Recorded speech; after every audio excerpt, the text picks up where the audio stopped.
Hello दोस्तों, मेरे YouTube channel पर आपका स्वागत है। तो चलिए कहानी शुरू करते हैं। कहानी अच्छी लगी तो प्लीज़ चैनल को लाइक सब्सक्राइब और शेयर जरूर कीजिएगा। मृत्युंजय का कमरा। मृत्युंजय क्लोजेस्ट रूम से नाइट सूट पहनकर कमरे में आता है तो उसकी आंखें बड़ी हो जाती है क्योंकि महक के हाथ में पैकेट था। मृत्युंजय महक के हाथ में प्रोटेक्शन पैकेट को देखकर जल्दी से उसके पास जा उसके हाथ से लेकर अपने लोअर के जेब में डालते हुए बोला, तुम क्या कर रही हो? महक मृत्युंजय के हड़बड़ी पर उसे घूरते हुए, आपके पास ये क्या कर रहा है ये? मृत्युंजय डस्टबिन के पास जाते हुए बोला, मैं तो बस फेंकने के लिए लाया था। वैसे इतने वेस्ट हो गए हैं जो ऐसे फालतू चीज़ों को फेंकने के लिए आप खरीद कर ला रहे हो। महक ने मृत्युंजय के पीछे आते हुए कहा। मृत्युंजय महक के बात पर पलट कर उसकी तरफ देखते हुए बोला, एक्चुअली उस दिन आरू को लेकर डॉक्टर के पास गए थे ना, तो डॉक्टर फ्री में बांट रहे थे उसे आपको। महक ने मृत्युंजय के बात को बीच में काट कर सवाल किया। मृत्युंजय जल्दी से अपनी गर्दन नहीं में हिलाकर बोला, मेरे लिए नहीं था, ये विक्रम के लिए था, तो ये आपके पास क्या कर रहा है? महक ने फिर से सवाल किया। मृत्युंजय जबरदस्ती के मुस्कान के साथ बोला, विक्रम ने कहा कि उसे ज़रूरत नहीं है, तो आपको लगा कि फेंकने से अच्छा आपको ज़रूरत पड़ जाएगी सकती है, इसलिए आप लेकर आ गए मुझ पर इस्तेमाल करने के लिए। महक ने स्ट्रिक्ट आवाज़ में पूछा। मृत्युंजय अपनी आंखें छोटी करके बोला, तुम इतनी बोल्ड होकर क्यों बात कर रही हो? मुझे अच्छा नहीं लग रहा। महक मृत्युंजय की बात पर अपनी छोटी आंखें करके बोली, मैं बोल्ड होकर बात कर रही हूँ या फिर आप बेशर्म की तरह हरकत कर रहे हो? आपको क्या ज़रूरत थी इसे लेकर आने की? मृत्युंजय महक को घूरते हुए बोला, चुप रहो। महक मृत्युंजय के हाथ की तरफ इशारा करते हुए बोली, ये यहाँ पर क्या कर रहा है, मुझे बताइए। जिस पर मृत्युंजय गहरी सांस भरते हुए बोला, अरे मैं कह रहा हूँ ना, विक्रम के लिए लाया था। लेकिन महक अपने दांत पीसते हुए बोली, आरू की तबीयत खराब है और विक्रम भैया मुझे नहीं लगता ऐसा कुछ भी तमाशा करेंगे। मतलब इसे आप अपने लिए लेकर आए हो, क्यों? मृत्युंजय अब अपनी चोरी पकड़े जाने पर ज़्यादा सफाई न देते हुए महक के कमर पर पकड़ कर अपने पास खींच कर बोला, मोमेंट क्रिएट करने के लिए। महक आंखें भरी कर मृत्युंजय को देखते हुए, आपको लगता है आप ऐसे तमाशा करोगे और हम दोनों का मोमेंट क्रिएट हो जाएगा? मृत्युंजय महक के चेहरे के नज़दीक आते हुए बोला, क्यों, क्या तुम्हें अब तुम्हारा पति हैंडसम नहीं लगता? महक मृत्युंजय को धक्का देते हुए बोली, मेरा पति अब मुझे दिन ब दिन ठरकी होता नजर आ रहा है, इसलिए सुधर जाइए। मृत्युंजय महक के धक्का देने पर उसे घूरते हुए बोला, अगर तुमने अभी मुझे सॉरी नहीं कहा तो मैं नाराज़ हो जाऊंगा। महक बिस्तर की तरफ जाते हुए बोली, अपना ये गंदी अपने साथ साफ कीजिए और आपको नाराज़ होना है तो जाइए। मृत्युंजय महक के पीछे पीछे आते हुए बोला, महक मैं बता रहा हूँ, तुम अपने मूड स्विंग के कारण मेरा मूड खराब नहीं कर सकते। अच्छा, आप अपने मूड के कारण मेरी नींद खराब कर सकते हो? महक ने पलट कर मृत्युंजय को घूरते हुए पूछा, जिस पर मृत्युंजय तानते हुए बोला, मैंने डॉक्टर से बात की, उन्होंने कहा है कि हमारा बेबी ठीक है, बीच बीच में ऐसा एक्सरसाइज कर सकते हैं। महक बिस्तर पर बैठते हुए बोली, मेरा कोई इंटरेस्ट नहीं है एक्सरसाइज करने का। हाँ, लेकिन मैं और वैशाली योगा क्लास ज़रूर ज्वाइन करने वाले हैं। जिस पर मृत्युंजय महक के बगल में बैठते हुए बोला, हाँ तो चले जाना, तुम्हें कौन मना कर रहा है? अच्छा है, तुम और बच्चा दोनों हेल्दी रहेगा। लेकिन जो अभी हम नहीं आप, मुझे इंटरेस्ट नहीं आ रहा, आपका ही है जो मूड बन रहा है। महक ने मृत्युंजय की बात को बीच में काट कर कहा, जिस पर मृत्युंजय चिढ़ाते हुए बोला, तुम बहुत नकचढ़ी हो। महक अपनी आंखें छोटी करके बोली, मैं नकचढ़ी हूँ तो आप क्या हो, मिस्टर बागर बिल्ला? मृत्युंजय बात को बढ़ता हुआ देखकर महक के हाथ को पकड़कर थोड़ा रोमांटिक होते हुए बोला, महक बीच में ही मृत्युंजय का हाथ को झटक कर बोली, मैं आपके चिकनी चुपड़ी बातों में नहीं आने वाली, मुझे नींद आ रही है, मेरा दिमाग मत खराब करो। इतना कहकर महक मृत्युंजय को इग्नोर करके ब्लैंकेट खींचकर बिस्तर पर लेट जाती है। मृत्युंजय महक को सोता हुआ देखकर गुस्से से बोला, मैं जा रहा हूँ। महक ब्लैंकेट के अंदर से बोली, फौली फुर्सत में जाइए, कोई मना नहीं कर रहा आपको। मृत्युंजय महक के ओढ़े ब्लैंकेट को 2 मिनट घूरने के बाद बालकनी की तरफ चला जाता है। काफ़ी देर बाद जब महक को किसी के होने का एहसास नहीं होता है तब वो ब्लैंकेट हल्का सा हटा कर देखती है तो कमरे की लाइट बंद थी, लेकिन मृत्युंजय वहाँ पर नहीं था। महक शॉल उठाकर ओढ़ लेती है क्योंकि उसे थोड़ी ठंड महसूस हो रही थी और बिस्तर से नीचे आती है और कमरे के दरवाजे की तरफ देखती है जो कि अंदर से ही बंद था। महक बालकनी की तरफ देखती है जहाँ से ठंडी हवा अंदर आ रही थी। महक गहरे सांस लेकर बाहर आती है तो देखती है मृत्युंजय झूले पर बैठा सिगरेट का कश ले रहा था। महक बालकनी में आते हुए बोली, आप बच्चे की तरह मुंह फुलाकर यहाँ क्यों बैठे हैं? ठंड लग जाएगी, चलिए अंदर। मृत्युंजय महक को जगता हुआ देखकर बोला, तुम्हें नींद आ रही थी, जाओ सो जाओ, मैं डिस्टर्ब नहीं करना चाहता। महक मृत्युंजय के पास आ उसके सामने खड़ी होकर बोली, सॉरी, आपको ठंड लग जाएगी, अंदर चलिए। मृत्युंजय महक की तरफ देखता है जो कि बेहद खूबसूरत लग रही थी। चांद की रोशनी उसके चेहरे पर आ रही थी जिससे वो और भी ज़्यादा खूबसूरत लग रही थी। मृत्युंजय महक को लगातार देखे जा रहा था। वहीं महक मृत्युंजय की नज़रों को खुद पर महसूस करते हुए बोली, क्या हुआ, अंदर चलिए। मृत्युंजय सिगरेट बट वहीं पर गिरा उसे पैर से स्मश करने के बाद झूले से खड़ा हो महक की तरफ देखते हुए बोला, मैं तुमसे नाराज़ हूँ। इतना कहकर मृत्युंजय कमरे की तरफ चला जाता है। महक जाते हुए मृत्युंजय को देख कर गहरी सांस ले चांद की तरफ देखती है और कहती है, चांद से तो हर किसी को प्यार है, मैं खुशनसीब हूँ कि चांद को मुझसे प्यार है, लेकिन आज मेरा चांद मुझे थोड़ा रूठा सा है। कोई मना दो उसे मेरे लिए, हर गुस्ताखी को माफ़ करो, कोई उसे ले आओ मेरे लिए। पीछे से मृत्युंजय महक को ब्लैंकेट उठाते हुए बोला, ठंड लग जाएगी, यहाँ पर शायरी मार रही हूँ। महक पलट कर मृत्युंजय की तरफ देखती है और बालकनी में रखे सोफे में बैठ जाती है। मृत्युंजय उस सोफे में लगे इलेक्ट्रिक बटन को प्रेस करता है जिससे वो सोफा बेड में कन्वर्ट हो जाता है। मृत्युंजय जल्दी से कमरे के अंदर आ जाकर कुशन और मोटा सा ब्लैंकेट और लाकर उस सोफे पर रख देता है और महक गोदी में सिर रख कर लेट जाता है। महक मृत्युंजय के हर एक्टिविटी को देखते हुए मुस्कुरा रही थी। फिर मृत्युंजय के गोदी में सिर रखने उसके सिर को सहलाते हुए बोली, आप तो मुझसे नाराज़ हो गए थे ना। मृत्युंजय महक के पेट की तरफ अपनी गर्दन घुमाता है तो महक, जिसने क्रीम कलर की साड़ी पहन रखी थी, मृत्युंजय की गर्म सांसें उसके कमर को छूती है तो महक अपनी आंखें बंद कर लेती है।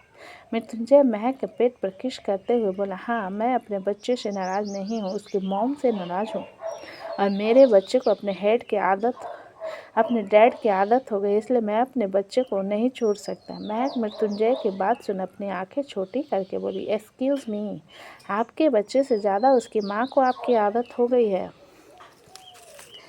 मृत्युंजय सिर घुमाकर महक को देखते हुए बोले, झूठी कहीं की। महक अपने सिर झुकाकर मृत्युंजय के होठों पर अपने होंठ रख देती है तो मृत्युंजय अपने हाथ महक के गले में डालकर उसे थोड़ा और नीचे खींच होठों पर किस करने लगता है। महक मृत्युंजय के किस करने पर उससे दूर होने की कोशिश करते हुए बोली, मैंने सिर्फ किस किया था, आपको इस तरीके से एडवांटेज उठाने की ज़रूरत नहीं है। महक की बात सुन मृत्युंजय उठकर महक के उसके कंधे से पकड़ बिस्तर पर पुश करते हुए उसके ऊपर आकर थोड़ा सा डिस्टेंस बनाकर बोला, अब तुम्हें एक कदम आगे बढ़ा दिया तो मुझे सारे कदम आगे बढ़ाने पड़ेंगे ना। इतना कहकर मृत्युंजय महक के हाथों में अपने हाथ डालकर बिस्तर पर प्रेस कर देता है और उसके होठों पर फिर से किस करने लगता है। मृत्युंजय की पकड़ महक के कलाई से होकर उसके हथेली पर चले जाते हैं तो महक कसकर मृत्युंजय की उंगलियों में अपनी उंगली भर लेते हैं। महक की गर्म सांसें और उसकी सिसकियाँ बालकनी के माहौल को काफ़ी रोमांटिक बना रही थी।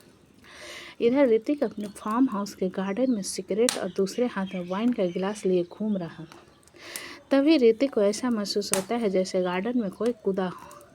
ऋतिक बिना किसी भाव के अपने कदम पीछे की तरफ बढ़ा देता है। ऋतिक चलते हुए जब बैकयार्ड की तरफ जाता है तो देखता है वहाँ पर कुछ लोग काले कपड़े पहने अंदर आ रहे हैं। ऋतिक उन लोगों को देखते हुए इमोशनल आवाज़ में बोला, यहाँ पर खुद एक चोर रहता है, चोर के घर में चोरी करते हुए तुम लोगों को शर्म नहीं आती, गद्दारों। ऋतिक की बात सुनकर वो लोग एक दूसरे को देखने के बाद अपने कदम ऋतिक की तरफ बढ़ा देते हैं। ऋतिक अपने हाथ में लगे ड्रेसिंग को देखने के बाद सिगरेट के कश लेते हुए उन लोगों को बिना किसी भाव को देखने लगता तो उसमें से एक आदमी चाकू निकाल कर ऋतिक को मारने के लिए आगे बढ़ता है, जिस पर ऋतिक झुककर उसके वार से बच जाता है। दूसरा आदमी ऋतिक पर चाबुक से वार करता है, जिस पर ऋतिक सिगरेट को वहीं छोड़ उसके चाबुक को पकड़ कर खींच लेता है, जिससे वो आदमी सीधा ऋतिक की तरफ खींचा चला आता है। ऋतिक उसके टांगों के बीच में एक लात मारता है, जिससे वो आदमी वहीं पर दर्द से चीखते हुए बैठ जाता है।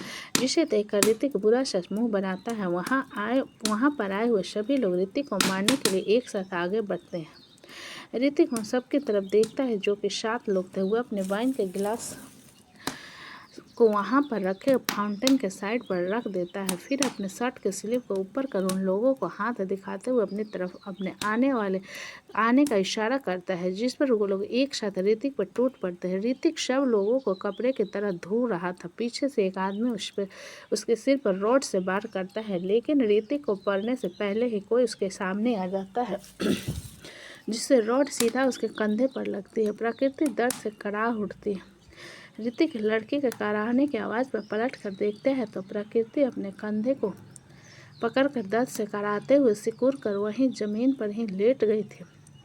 ऋतिक की आंखें गुस्से से लाल हो जाती है और वो अपनी गन निकाल कर सब लोगों को सीधा मारना शुरू कर दे। गोली चलने की आवाज़ पर ऋतिक के सारे बॉडीगार्ड्स गार्डन की तरफ भागे चले आते हैं और उन सब लोगों को पकड़ लेते हैं।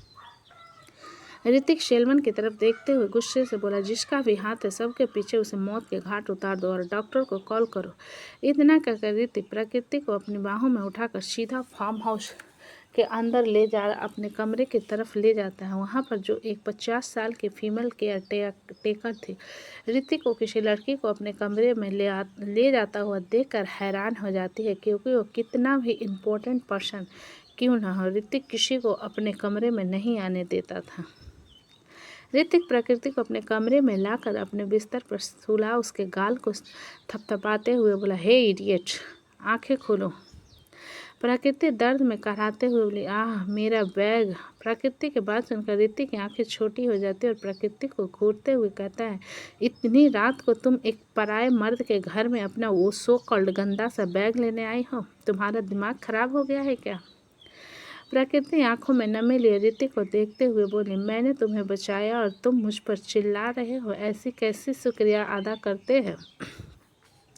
शुक्रिया अदा नहीं, मैं तुम्हें गोली मारना चाहता हूँ। अगर तुम्हारे कंधे की जगह तुम्हारे सिर पर पड़ता न तो तुम्हारा ये दिमाग एंटीना हिल जाता और किसी की मदद भी नहीं कर पाती कभी। ऋतिक ने प्रकृति को घूरते हुए चीख कर कहा। प्रकृति ऋतिक के गुस्से भरी आवाज़ पर सुबकते हुए धीरे से बोली, मेरे कंधे में दर्द हो रहा है। ऋतिक प्रकृति के डेनिम जैकेट को हल्का सा सरकाता है तो उसकी नज़र प्रकृति के कंधों से निकल रहे खून और उस जगह पर जाती है जो पूरी तरीके से लाल हो गया था।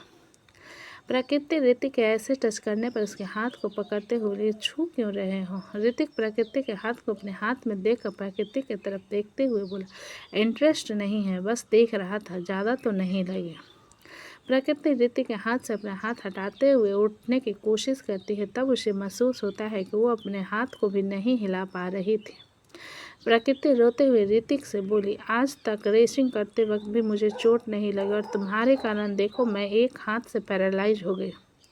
प्रकृति के इल्ज़ाम पर ऋतिक का दिमाग खराब होने लगता है, इसलिए उसके जबड़े को कस कर पकड़ कर कहता है, मुझ पर इल्ज़ाम लगाना बंद करो वरना सच में गोली मारकर तुम्हें इसी फार्म हाउस में गाड़ दूंगा। प्रकृति अपने दूसरे हाथ से ऋतिक के हाथ को हटाने की कोशिश करते हुए, और मैं भूत बनकर तुम्हें डराऊंगी, भूत कहीं के, इतनी रात को तुम्हें जागने के लिए कौन कह रहा था? ऋतिक कुछ कहता उससे पहले ही सेल्वन बाहर से दरवाज़ा खटखटाते हुए बोला, बॉस, डॉक्टर आ चुका है। डॉक्टर के नाम पर सुनकर प्रकृति अदिति के हाथ को पकड़ते हुए बोली, देखो गुंडे महाराज, मैं अपना बैग लेने आई थी, मुझे चोट नहीं लगी है, मैं जा रही हूँ घर, प्लीज़ मुझे एक डॉक्टर के पास लेकर मत जाओ। ऋतिक प्रकृति को डरता हुआ देख बिना इमोशन के बोला, मैं डॉक्टर के पास लेकर नहीं जा रहा हूँ, डॉक्टर यहाँ पर आ रहा है। प्रकृति इरिटेट होकर बोली, अरे यार, चाकू कद्दू पर गिरे या कद्दू चाकू पर काटना तो कद्दू को है ना, तो डॉक्टर यहाँ पर आए, चाहे मैं डॉक्टर के पास जाऊँ, सुई तो मुझे लगेगी ना। ऋतिक प्रकृति के बात को समझते हुए अपना सिर हिलाकर बोला, अगर मैं तुम्हें इंजेक्शन के बजाय मेडिसिन देने के लिए कहूँ तो? मुझे नहीं पसंद।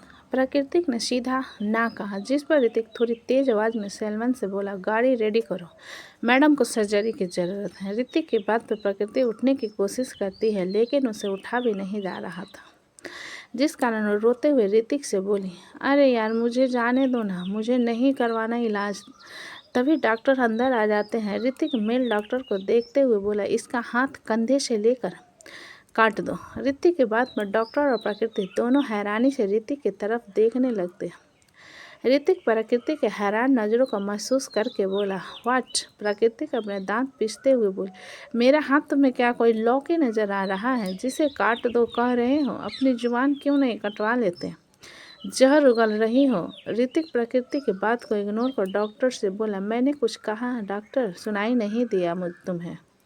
डॉक्टर ऋतिक के एरोगेट आवाज़ पर जल्दी से सामने आकर प्रकृति को टच करने के लिए आगे बढ़ते हैं। उससे पहले ही ऋतिक अपनी गन बेड के बगल में नाइट स्टैंड पर रखते हुए कहता है, दूर से। डॉक्टर गन को देखकर अपने मुंह में आया सलाइवा निगलने के बाद प्रकृति के जख्म को देखते हुए धीरे धीरे उस जगह को एंटीसेप्टिक के साथ साफ करने के बाद वहां से बड़ा बैंडेड लगा देते हैं। प्रकृति कसकर ऋतिक के कोट को पकड़ लेती है, जिस पर ऋतिक डॉक्टर से कहता है, इंजेक्शन। डॉक्टर अपनी गर्दन नहीं में हिलाकर बोले, जी नहीं मिस्टर खन्ना, कल इन्हें हॉस्पिटल ले आइए। उन्हें शोल्डर के एक्सरे के बाद पता चलेगा कि उनको कंधों की कंडीशन कैसी है फिलहाल के लिए, और इसे अगर सोने में दिक्कत हुई तो इसे दर्द हो रहा है। ऋतिक ने डॉक्टर की बात को बीच में काट कर सवाल किया। प्रकृति ऋतिक को घूरने लगती है, जो कि इनडायरेक्टली डॉक्टर से उसे इंजेक्शन लगाने के लिए कह रहा था।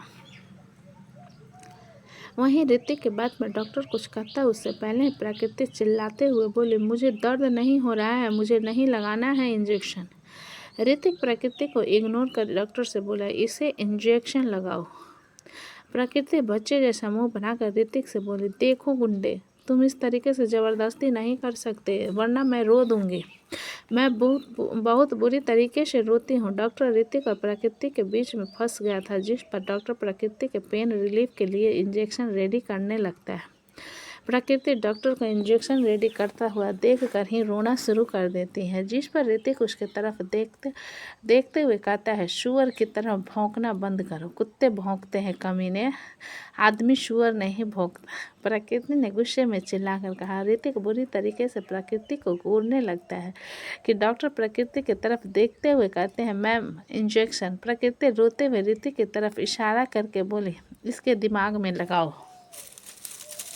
अगर सद्बुद्धि देने का कोई इंजेक्शन होगा तो बिल्कुल दिमाग में नहीं है, इसके पास कोई ज़बरदस्ती इंजेक्शन लगवाता है। डॉक्टर हाथास भरी नज़रों से ऋतिक की तरफ देखने लगते, जिस पर ऋतिक प्रकृति के मुंह पर हाथ रख कर उसके हाथ को कस कर पकड़ डॉक्टर के सामने रख देता है। प्रकृति अपने हाथ को छुड़ाने की कोशिश करने लगती है, जिस पर ऋतिक उसे धमकी देते हुए कहता है, मैं तुम्हें बालकनी से उठाकर नीचे फेंक दूंगा, फिर तुम मर जाओगे। प्रकृति ऋतिक के धमकी देने पर अपनी आंखें कसकर बंद कर लेती है, तो डॉक्टर उसे इंजेक्शन लगा देते हैं। वहीं ऋतिक अपनी आंखें कसकर बंद कर लेता है, क्योंकि प्रकृति ने उसके हथेली पर अपनी नुकीले दांत गड़ा दिए थे। डॉक्टर इंजेक्शन लगाने के बाद ऋतिक की तरफ देखते हुए बोले, मिस्टर खन्ना, मिसेस खन्ना को आप कल अस्पताल ले आइएगा। ऋतिक डॉक्टर की बात पर सुन कोल्ड आवाज़ में बोला, she is not my wife, understood.